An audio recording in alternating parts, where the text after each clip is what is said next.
Welcome to the latest episode of Five on the Floor of the Five Reasons Sports Network. Thanks for joining us on your favorite podcast app, on Apple Podcast. It's a good thing we're inside. We'll get to that in a second. Also, if you're on Android, check out Spotify or the Five Reasons YouTube channel, where you can also find all your South Florida sports content. Also, Off the Floor, that's our Discord server, $2.99 per month. Link right here in the description, the place for the most heat anywhere. And our other sponsor of today's episode, our friends over at 305-800-PAIN. We got to drive home today. Hopefully, we do not have a car accident. The thunderstorms are already starting to come. We're at the 305-800-PAIN studios in Doral. I want to thank them for hosting us. This is where you go if you got a car accident. Reach out to them right away. Better Business Bureau accredited with an A+ rating. Fast connection with trusted doctors and attorneys. Always ready to take your call after an accident. The number itself is the brand. Again, it's 305. 305-800-PAIN. 305-800-PAIN. And we're going to try to get this in under the rain. And now today's episode. Uh-oh. Yeah. It's Mercy. Music by Mercy again. Heat Nation. We the culture. Yo, E, I need you to call timeout. Need Brady to set the floor plan. Tropical blanket. Open for the shot. Yo, Greg, set the pick. Still five on the floor, still ride for my dog. Still battle on the court, still survive in the war. Keep your eye on the ball, or get burned from the keep this mic off the wall without turning the cheek. From night to day, no sleepy paths or allowed to mourn us. The nut is sleeping us, never catch us snoring. Live from Miami, report in the heat with 5 Reasons Sports from the court to the streets. Yeah, Wake County, Heat Nation, we say it proudly.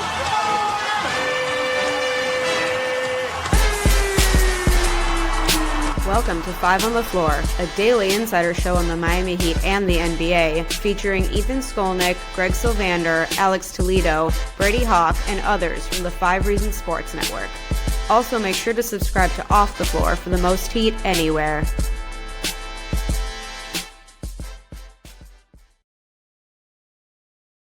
All right, welcome back to Five on the Floor. If you hear a little noise in the background, we're under some skylights here, and there's one of those South Florida afternoon thunderstorms that are going on. We're actually here in Doral, as I mentioned, 305-800-PAIN studios. I'm Ethan Skolnick. You can follow me at Ethan J. Skolnick on 5 Reasons Sports. I got Alex Toledo. You can follow him at Tropical Blanket. Today's floor plan, we're going to do the second half of our training camp previews. We've done training camp previews for 3 months, but as I said on the last episode, none of you listened.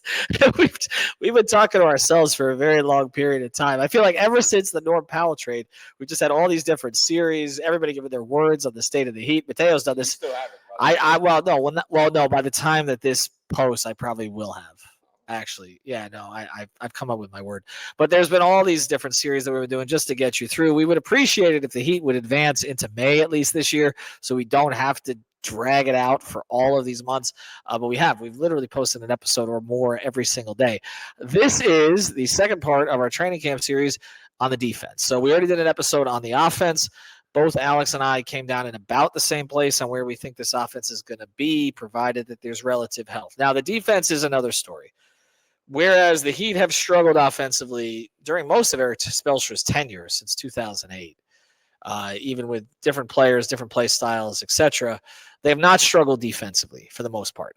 They have found a way to be a good defensive team. I remember what Nate Duncan said last year when I had him on the podcast. He said, as long as you have Spo and you have Bam, you're probably going to get a top 10 defense. And that's true, because they've had a lot of sort of subpar defenders, and it hasn't mattered all that much, although that's not just a Spo thing. You know, Pat Riley put together some top 5 defenses with Tim Hardaway as his point of attack defender. And I can tell you at that point, Tim had no knees. But they managed to. Again, other guys covered up. They had P.J. Brown. They had Alonzo Mourning. But they had Dan Marley way past his prime. They still figured out a way to be an elite defensive team. It's what they pride themselves on. But let's be honest here. They were not elite defensively against the Cleveland Cavaliers. They didn't stop anything. Nothing. Now, I know that there's going to be a lot of focus in this episode on Tyler Hero because he was picked apart in that series in a way that I can't remember him being picked apart for 4 consecutive games like that. We've seen him struggle in some games. I remember being at a game in Philly about 3 years ago, and they just went to Tyrese Maxey every single time in the fourth quarter, isolated Tyler, and it was a mess. But he had gotten somewhat better defensively, but that series he was bad. But he wasn't the only one. Wiggins was bad defensively, not what was advertised. And the rest of the team, I mean, I thought really only Davion really competed consistently on that end. And obviously Bam gave you what he could, but didn't seem to have a lot left. So we'll start with the numbers here, Alex. What were they defensively? And I know you've broken this down a little bit to pre-Jimmy trade for Wiggins, Davion, and others, and post-Jimmy trade. And on the other side, we're going to get into what the addition of Norman Powell means and the way that they approach this season defensively. Like, honestly, it wasn't good enough, I think, post-Jimmy. Now, the numbers are actually a little bit better. Like, I kind of had a similar thing last episode. Maybe it's just that it's a me problem there. I just look at it overall negatively, the post-Jimmy era there. I don't know. I mean, I don't even know what the better word would be because it's not an era. It was just a small sample size of depression. And but honestly, like once I look at it now, their defense ranked 12th post-Jimmy trade. It was 11th in half court and 10th in transition, which is the big number that's actually kind of surprised me here because their transition defense was 27th when Jimmy was still on the team. Now, again, this doesn't account for other seasons that might not hold for an entire season. I don't know if they're going to stay a top 10 transition defense. That stood out to me because it felt like the half court defense took a drop, and it did. By the numbers, they were 6th in half court defense with Jimmy, 11th post Jimmy trade, and then obviously that is not accounting for that beatdown that took place in the playoffs there, where all of it just came apart, and that is where I struggle. I actually think I'm going to have more trouble on this defense episode than I was with the offense, which I don't know if I would have said that before, but now that we're actually going through it, since, like we tried to account for the Norm Powell addition on the offense, now the defense is obviously like undergoing a big change too, where like you mentioned, Spo is the mastermind behind the defense. Bam is the anchor. Jimmy was a huge part of it, obviously, as a guy who was playing 35 minutes a game for so long there, and somebody who, when he was at his best, was one of the best defensive playmakers in the league as far as, intercepting passes, getting in the passing lanes and all that type of stuff. And it really drove their defense. It was, as you mentioned on the last episode, the way that Spo describes it are skirmishes. And I think like the skirmishes went down post Jimmy. They didn't have that defensive playmaking nowhere near the same level. So I do think there's going to be an emphasis on making sure that their half court defense is as solid as can be, because they don't have the personnel to take the risks that they were taking before, as far as guys, specifically Jimmy, coming out of the scheme and taking risks to get steals. They don't have that type of player. Like Davion, is not that type of player. He is as solid as they come, one-on-one, fighting over screens, guarding the opposing team's best guard. And look, he was at fault too for the way that things went down in the playoffs. It's obviously not just him, but he didn't do a great job either compared to what he was doing in the regular season. I just think it all kind of came apart there, and it became, I think, not representative of them overall. I just think they almost gave in a little bit. It kind of looked like by the end of that series there, and everything just fell apart. But when you try to project the defense for this upcoming season, first of all, it's so hard to project because we don't know what the starting lineup is going to be, even though we all think we know what it's going to be, or perhaps what it's going to be. Well, you and I don't agree on what it's going to be necessarily. I mean, I think that it could be different.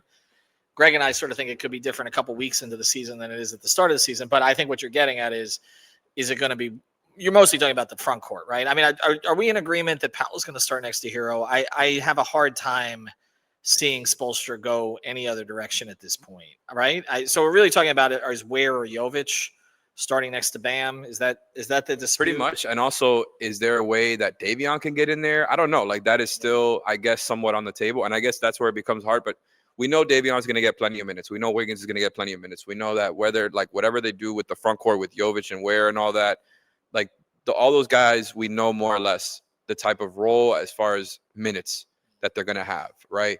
So I think once you try to like account for all of that, I don't have the same expectations that I used to for them defensively, where it's like, okay, you need to be in that top 11, top 10-ish, right? And I think like you lean into it on in the playoffs, which is what, and in the clutch, as we talked about in the last episode about their offense, their defense was always the priority, where you had to have that solid in order for everything else to work. I do think they can still be in the upper half, right? And we'll talk more about that. I do think that path is still there, but I don't think it's as easy to get back there because I don't want to take away from what Jimmy did for them. Now, they got back Davion, who was an awesome perimeter defender. They got back Wiggins, who maybe is not at the level he was during the, as he was with the Warriors when they went to the finals and won the championship, but is still a positive defender, and I think can do better than he did last season for the Heat.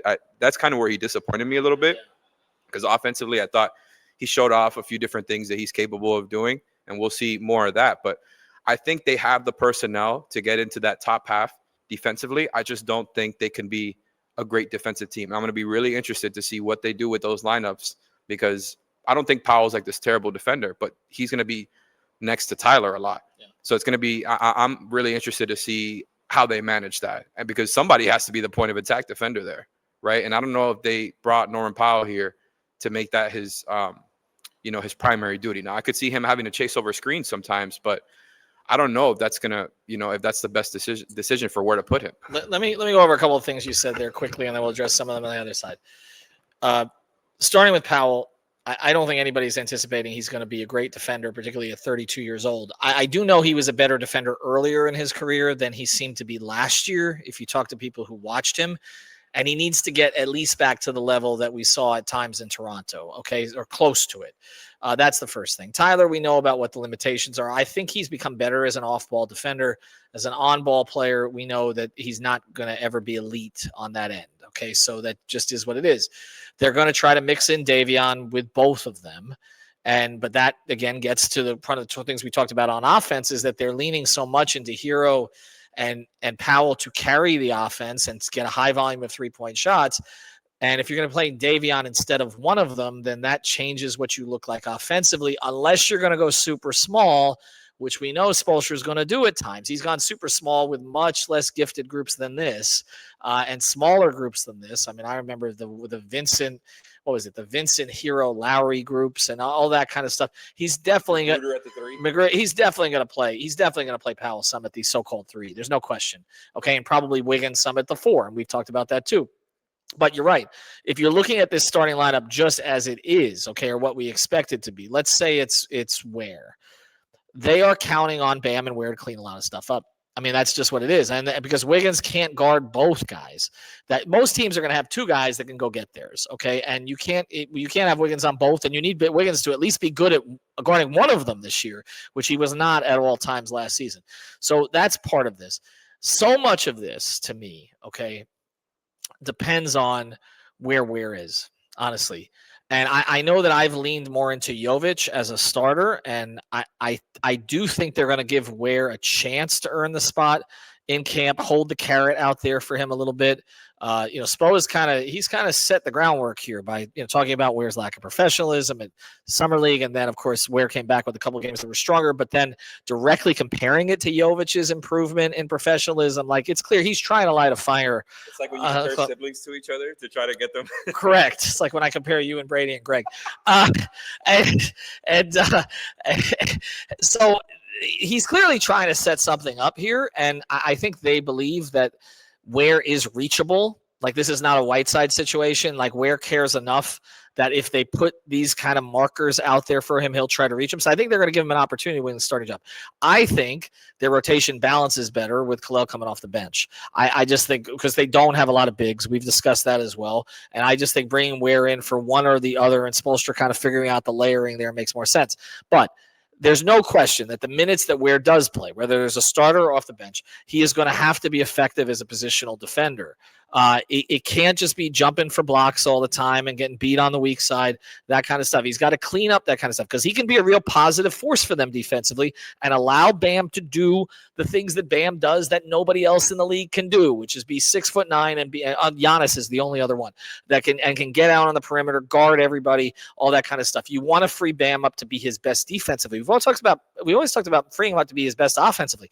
You want to free him up to be his best defensively. He shouldn't be having to clean up everybody else's mess all the time, but there's going to be some of that. Now, on the other side, what I do want to talk about, though, is as the rotation looks, are there other kind of X factors who can help this a little bit? And I got one guy in mind in particular, and you've been listening to me over the last month, I think you know who it's probably going to be. But anyway, if you haven't been listening to me, just send me some money. You sign up for Cash App. Okay, we're going to tell you about that deal here in a second. But the most important thing with Cash App, we always start with this, is that it's safe. Okay, when it comes to your money, you deserve to feel safe from fraud and in control. That's what you can expect from Cash App. If a suspicious transaction pops up on your card, Cash App has your back by automatically declining. And again, this is going out and getting that Cash App card, declining the purchase and sending you a heads up to confirm if it's you or not. Behind the scenes, you're going to be rest assured knowing your account balance is protected by 24/7 fraud monitoring.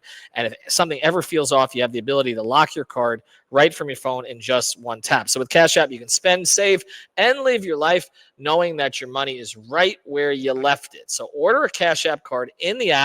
First, download the app. We're going to tell you to do that in a second.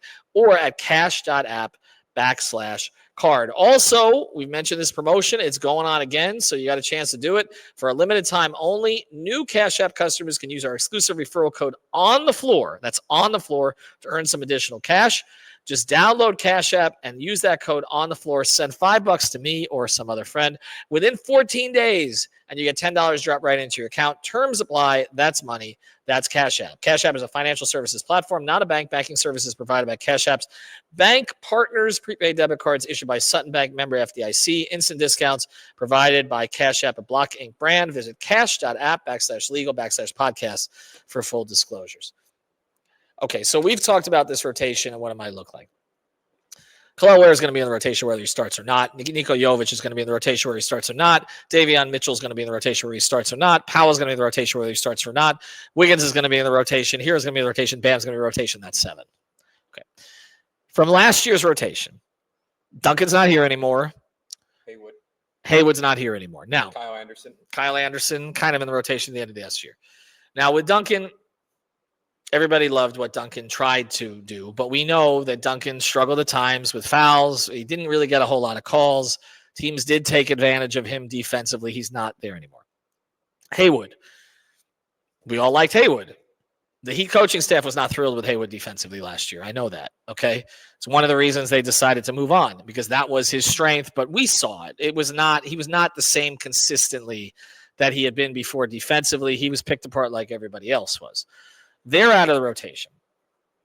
Jaquez, I thought, was okay on defense last year. I don't think that was the big problem for him. It really was more the offensive stuff that he couldn't build on what he did that first year and instead took a step back. But to me, the single biggest thing that could help them defensively is I think Pelle Larsson's going to play a big role on that end. He's not afraid of anybody. They trust him defensively. They put him on the toughest assignments last year. They put him on DeMar DeRozan in his first game of real playing time. And after the game, Larsson was saying, well, DeRozan gets all the calls. There was no respect shown, which I loved, from Larsson to any of the guys that he guarded, including Tatum, many, many others. And I just think coming off, as long as he doesn't kind of get away from what he was doing last year, because offensively they've given him more responsibility now, I think having Larsson and Davion Mitchell playing together at times, and then the specter of Drew Smith's return. I don't know what he's going to look like when he comes back after, not just the torn ACL, but now the torn Achilles. But they believe he's going to be quality defender, at least Spo does. And you have the option now of, if things are getting ugly, you can throw Davion out there with Drew Smith, with Larsson. You do have some options, and with Ware. You start to talk about the personnel in that regard, and it's not as bad maybe as you're making it out to be. Am I wrong? No, I do think you're right there, and that's why it's so hard to project, because we don't know exactly who's going to be there, not only with the starting lineup, but with the rotation, the Drew Smith thing. He is somebody who Spo has had no problem playing against everybody else's wishes, including apparently some in the organization. I think it seems like, Spo is a Drew Smith guy. I think there is no doubt about that from everything that you've said. And it's not for nothing. Like, the guy can obviously defend. And I just took a quick gander at his stats here. And my goodness, in the games that he played last year, the defensive rating, man, it jumped. The defensive rating in the games that he played. So against small sample, it went from almost 114 to just under 102. About 12 points better per 100 possessions. That is a huge jump. And again, tiny sample, right? So you don't want to make too much out of it. But it confirms the eye test that Drew Smith is a positive and a very good defender at the point of attack, right? Then the same stats for Davion. Again, small sample, but the defense, like, it got so much better when he was on the floor, about 8 points better, more or less. And I do think it's just, how are they going to manage those guys? And I think Pella factors into this as well, because all three of them can guard opposing teams' guards. Now, they're not exactly the same player, of course, right? Like Larson does it in different ways than a Davion, for example. But they've got guys that they can throw around in these lineups. Now, maybe I wouldn't play all three together, as you suggested, but I do think he might when things, maybe to send a message. I don't know what the shooting is going to look like in that, but yeah. I do think like they've got these pieces to play around with. So it's like, okay, what is the vision going to be? Because if you're not starting any one of these three guys that we're talking about right here, if you're going to start Tyler, Powell, Wiggins, Bam, Ware, does Wiggins become the primary defender on the other team's best player, right? And you mentioned, by the way, Bam and being freed up to play defense. I think he's going to be a huge factor into this, obviously because he's Bam, but also in the sense that he can be used in a different role now. You can throw him on the other team's best player, throw Wiggins on the team's best guard. And maybe that's a look that we see a lot of nights, and you just kind of hide Hero and Powell in that way. And you just take whatever mismatches come with that. There's pros and cons to whatever strategy, whatever way you want to go about this. But I do think it makes a lot of sense to, if you're not going to start Davion, I don't think there's any chance of them starting Drew or Pella. But if those guys are all coming off the bench, I do think it makes a lot of sense to have Bam and Wiggins kind of be the guys who you're relying on defensively. And in that case, like you said, 100% agree with you, what you were saying before about Kalel. He needs to be solid. He can't be going for blocks. He can't be taking himself out of position. And he has to box out. He has to be solid in these things. And I think those little things are not going to be so little. Like, once he solidifies and cleans up these quote unquote little things, I'm going to feel so much better about him personally, just because it's like, you can't, like, the whole thing with Ware is that he's supposed to make things easier for Bam. He's not making things easier if he's taking himself out of position. If he's not boxing out, then Bam that's another person Bam has to clean up for now. So if Kalel Ware is solid, and I do think I have a lot of, like, I feel good about that. I'm sure they've been, nailing this stuff down with him in the film room, because I think it's obvious to anybody that's watches basketball, like, what a big is supposed to do, right? And we saw a lot of the similar things with Hassan, where, like, once he gets these things down, he's going to be so much more effective. And I think Bam and Wiggins, I think you can absolutely make do with that, even with whatever decline you see in Wiggins' defense since he was a Warrior and all that in the 2022 finals. He's still pretty good. And when you put him alongside Bam, I think there's stuff to work with. You can mix in Davion, Drew, Pella, in some of these different lineups. And all of a sudden, it's like, okay, you've got multiple, like, you've got guard defenders, you've got wing defenders, you've got Bam, who's the anchor, you got Ware, who can be the anchor at times without Bam, if he's staying solid, of course.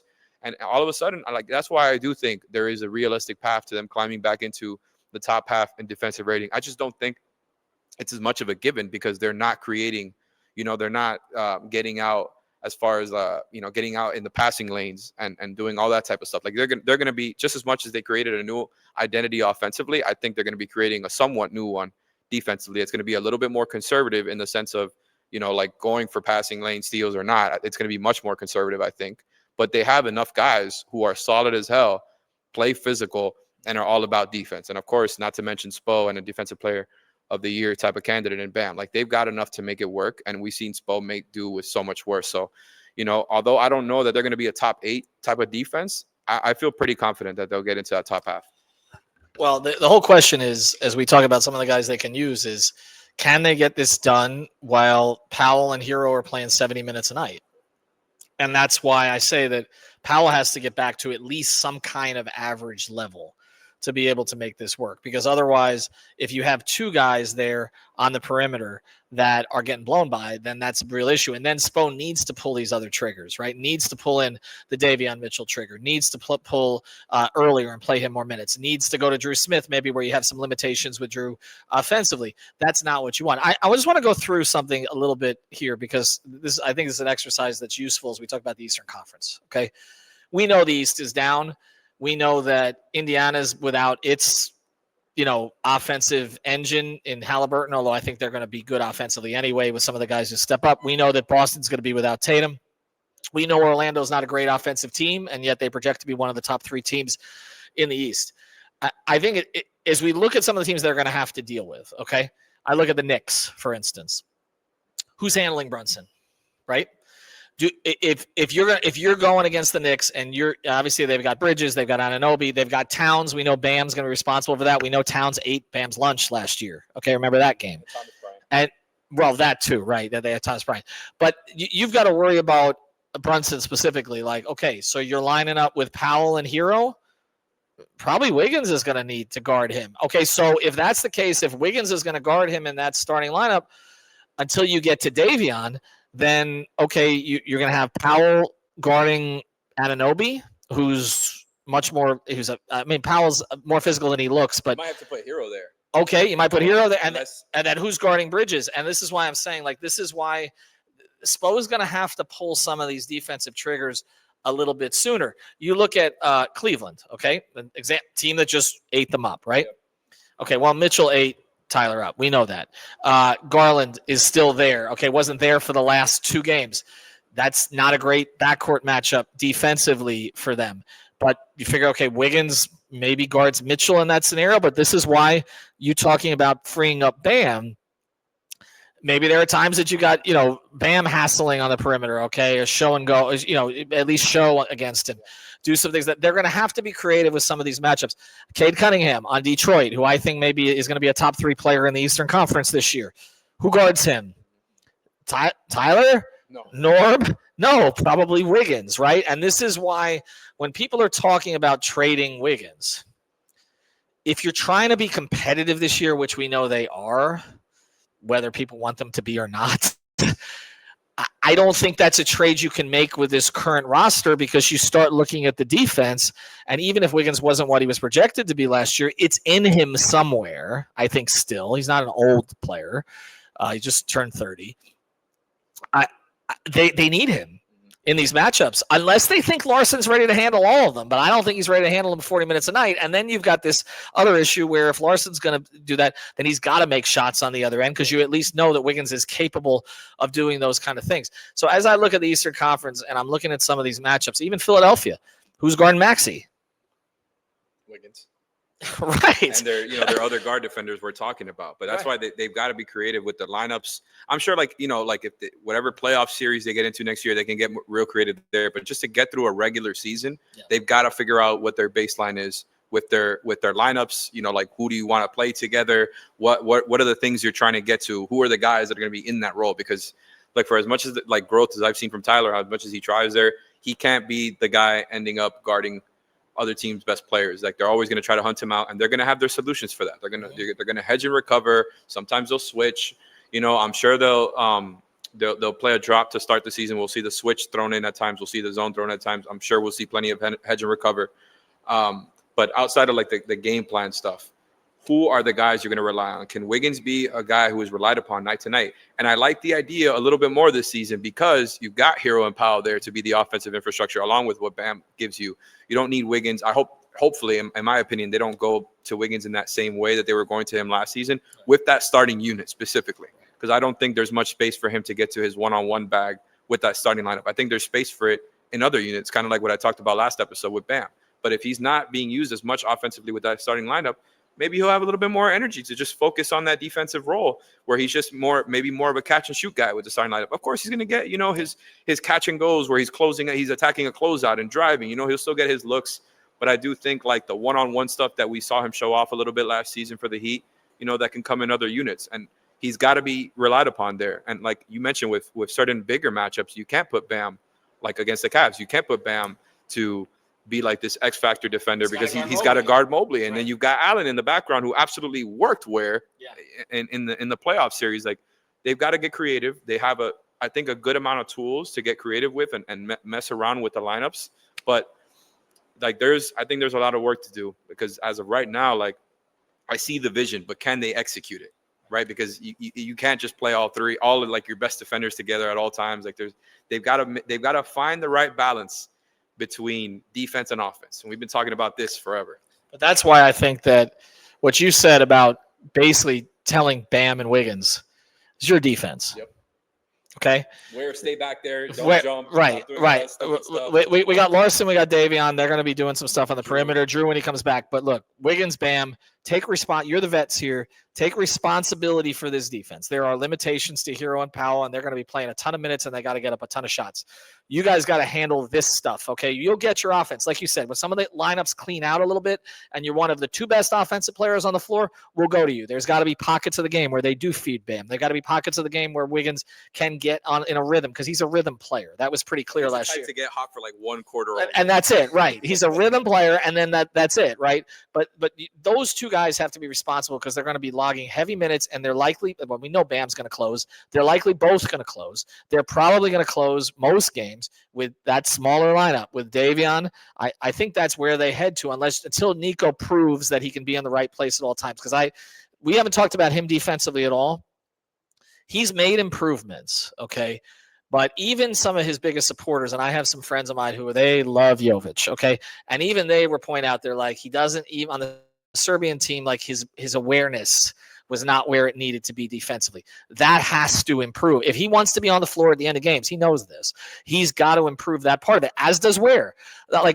Neither of them is going to close. Like, we're talking about which of them is going to start. Neither of them is going to close as I see it right now until they prove that to Spoelstra. I think the more likely closing lineup, which is the most important thing, it matters more to Spo and to the organization than all the starters talk that we do, is going to be a group that does lean in at least 3 of the spots to defense. It's going to be Bam, Wiggins, Davion, and then Hero and Powell. That's most likely going to be, and we're going to talk a lot about how it's small, okay, and that they're going to get beaten on the backboards. But you also talked about, making things easier for Bam.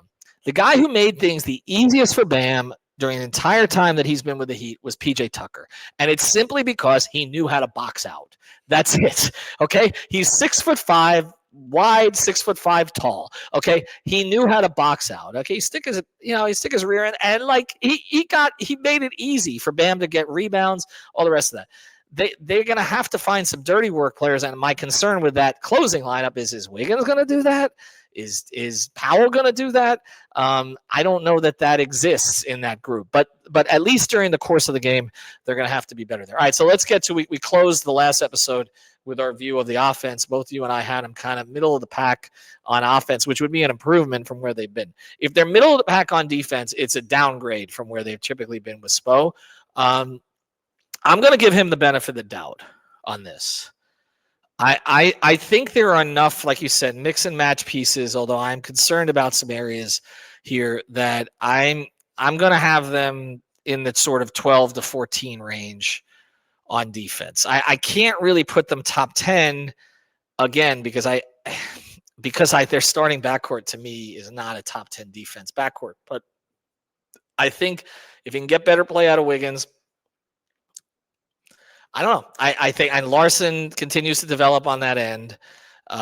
Drew comes back. Davion for a full season. Bam refreshed. There was no Olympics this year. There's no Jimmy hangover. And the other thing I want to make a point about Jimmy's defensive metrics with the Heat were not great early last season. Some of that was that he was not engaged. Now, I did notice as I was looking over your shoulder here that the Golden State was the best defensive team in the league after they got Jimmy. I think they got a different Jimmy. Okay, so what we're talking about with Jimmy is what he was for them, which he wasn't going to be again.